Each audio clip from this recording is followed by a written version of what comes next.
Hello everyone. In this video, I will show you how to connect a universal stylus pen to your laptop. First, make sure your stylus pen has power. If your pen uses a battery, insert a fresh one. If it is rechargeable, connect it to a charger using a USB-C cable and allow it to charge fully. A low battery can stop the pen from pairing correctly. Next, turn on your stylus pen. Most universal pens have a button on the top. You can either tap the top button twice or press and hold it for about 3 to 5 seconds. Look for a small LED light. When the light starts blinking, it means the pen is turned on and ready. Now move to your laptop. Open the settings menu. Go to Bluetooth and devices. Make sure Bluetooth is turned on.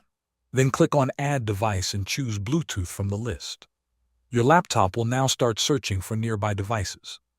Look for your stylus pen name in the list and click on it. Wait a few seconds while the connection is made. Once connected, your pen should be ready to use. If you do not see your stylus in the list, do not worry. You may need to activate pairing mode.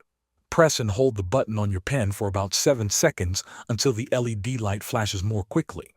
This means the pen is in pairing mode. Then try adding the device again on your laptop. After connecting, test the pen by opening a drawing or note app. Thanks for watching.